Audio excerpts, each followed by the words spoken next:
Tracey and Violet from Tea Time with Tracey and Violet. I'm just doing some videos today. Is that better? I don't know. And I'm just trying to catch up on some videos I meant to do the past couple of weeks. I'm sorry I haven't been doing the videos like I had been, but October's a busy month. Oh, I feel like you're looking at my double chin. Is that better? There. Is that a little better? Yeah. I don't really care, but anyways, yeah, today is Friday, October 29th. I'll get this out next week.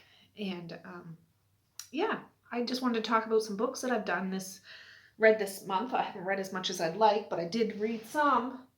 Oh, let me pour some tea.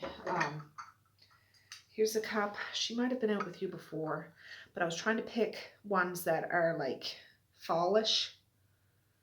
But that's pretty, isn't it? Yeah. Anyways, she has gold up around the top and down at the bottom. Look at that. And she has gold on her arm on this side in the back, but not on this side. So some do, some don't. And this is her skirt, her pedestal. Beautiful. She comes all the way from England. Bone China C761 Queen Anne, made in England, a product of Ridgeway Potteries Limited. So I have some King Cole tea here. I think this is a coffee pot, but I'm using it for tea. And yeah, I've talked about a few different books, a few different videos today, but now I'm getting to the werewolf one that I read, Ravenous by Garton. Garton. There it is. Get it right, Tracey. All right, let me just have a whiff off of here. Then I'll read the back of it. I'm sitting in front of my piano right now. I've been trying to pick different spots to talk about books, and I'm too lazy to go outside or up to the attic or down in the basement today. I just want to sit down, have a cup of tea. It's cold outside. It's warm inside, but I am going to make a fire in the kitchen here in a little bit, and we'll be good. So, oh, delicious.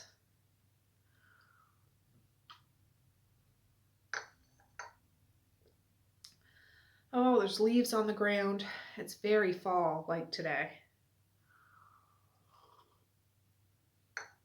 Halloween's this weekend, which is exciting.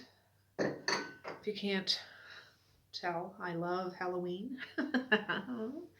I initially planned to set up like a nice little, not a studio, I can't be bothered with all that, but set out some of my personal items and make a nice little setup, but I just never could. So maybe next year. But anyways, this is the first book that I've read of his. And I guess there's a book too, which I ordered it. It's not here yet, but let me just read the back. When Emily Crane's car breaks down on a dark, lonely road at night, she's attacked and raped by a man she kills in self-defense. That night, the dead rapist walks out of the morgue, and later, Emily begins to experience strange cravings and her body undergoes terrifying changes. When brutal killings leave victims partially eaten in the Northern California coastal town of Big Rock, Sheriff Arlen Hurley scoffs at the talk of werewolves until a tuft of wolf's fur is found on a victim.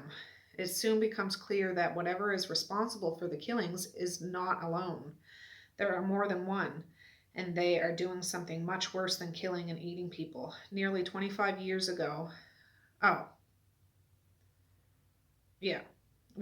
it just has nearly 25 years ago, Garton reinvented the vampire mythos and with his erotic novel, Live Girls. Now he has updated the curse to werewolves in Ravenous. So, yeah. I wanted to read at least one werewolf book this spooky season. I like to read horror. Doesn't matter. It could be in the middle of summer. I don't care. I like all different kinds of genres, to be honest. But I tried on a werewolf book earlier, if it was this month or last month, Those Across the River. I got that because somebody said it was a werewolf book. And I didn't care for it very much. I mean, it just wasn't my style, and it was not a werewolf book until the very, very, very end. And it wasn't what I was looking for. I was hoping to find a werewolf book that is a straight up werewolf book, and this delivered for me. It did. I enjoyed this book.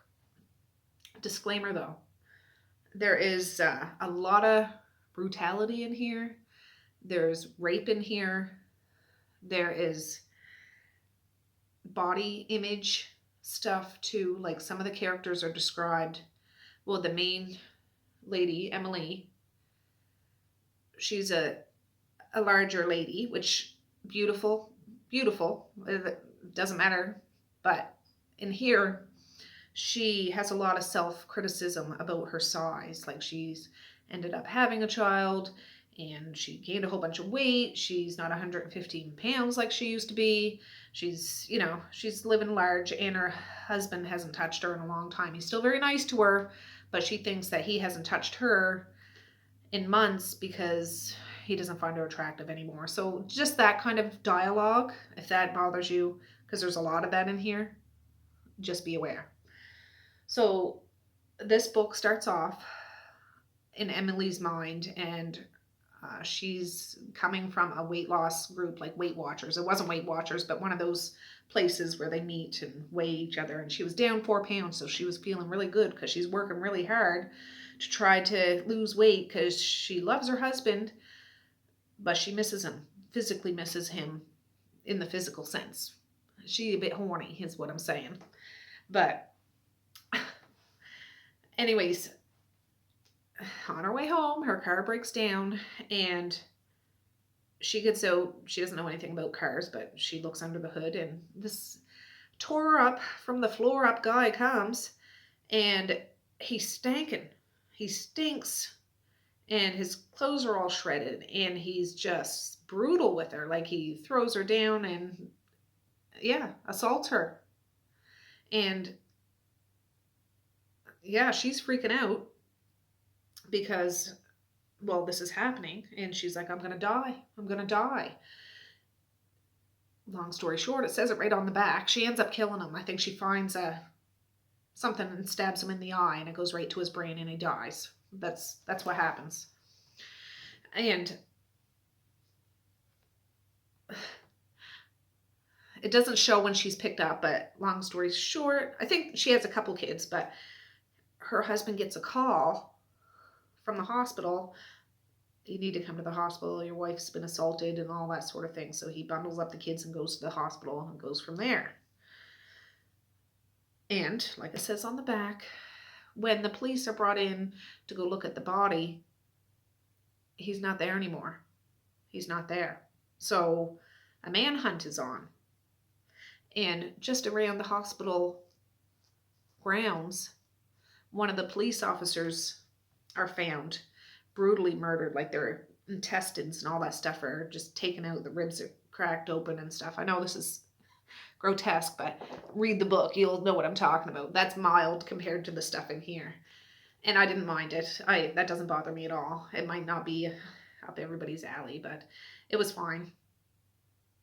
So where this is taking place, when that police officer's body is getting an autopsy, the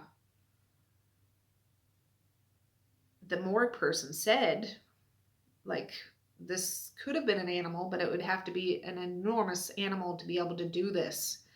And there's no bears in the area or anything like that. There's no wolves in the area. There's coyotes, but to do what was done to this police officer would have to be an extraordinarily strong animal, like a bear or something. And the main police officer, I can't even remember his name. I read this 3 weeks ago or something. I remember the story completely, but just names. I read a lot of books and get names mixed up. He's in denial. He's like, well, we'll contact any zoos that are in the area. Maybe an animal got out and things, and no, nothing ever happened. So murders continue to happen. Crazy murders like this. Bodies are being brought in. On the flip side of it, when Emily goes home with her husband and her kids, I have to say too, her husband is a son of a bee. He is. He's nice to her, but he cheats on her. So there's cheating in this book too, just so you know. There's cheating in this book. That might be triggers for people. Just know he's cheating the very night that she gets raped. He's a son of a bee. So, but he's nice to her and he does love her, or so he says. But of course, when she gets home, she's like laying in bed and she's sedated, and uh, he has to kind of pick up the slack. He is a real estate agent, so he goes to sell houses, but he takes a couple days off because his wife's been brutally raped and things. But before long, after a couple of days, he's itching to get back to his gal pal and tries to get that going. As time goes on, just a couple of days, Emily, her pain medication, she doesn't take it as much. And his wife, or her husband, is a bit worried because she's not eating like she used to. Like, she's not eating at all, and that's another part in this book. Like, her living large, she's big.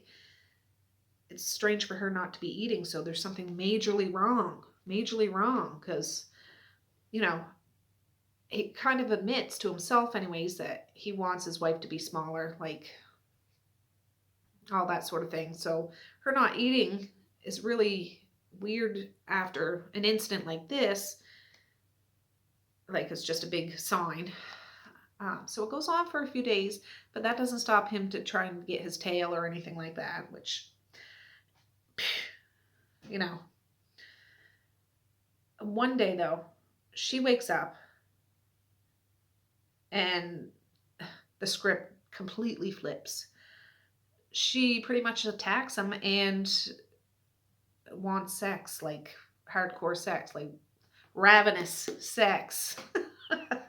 So if you're not into that sort of thing in regards to erotic horror, yeah, she pretty much gives him no choice. And not that he's fighting her or saying no, but it's been months since they've done anything. And what's going on? Like, why do you want to have sex after you've been raped and things? But she doesn't understand it herself, but she is obsessive with it. Like, she doesn't even want him to leave the house because she needs to go for another ride.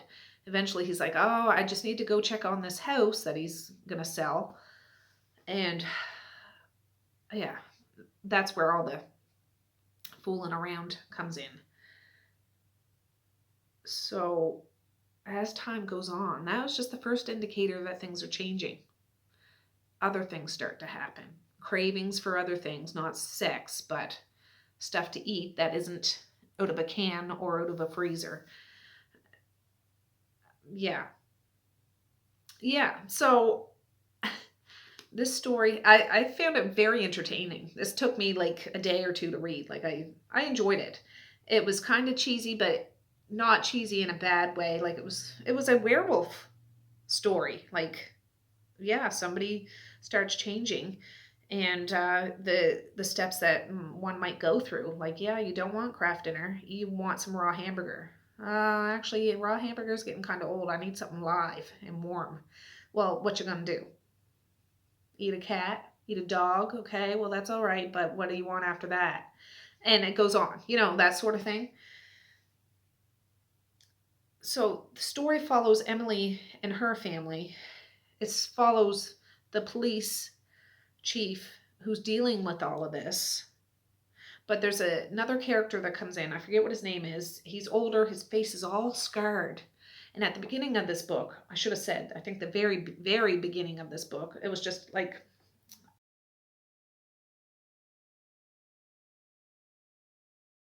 a prelogue or whatever. that same scarred guy, he's obviously some sort of a werewolf hunter.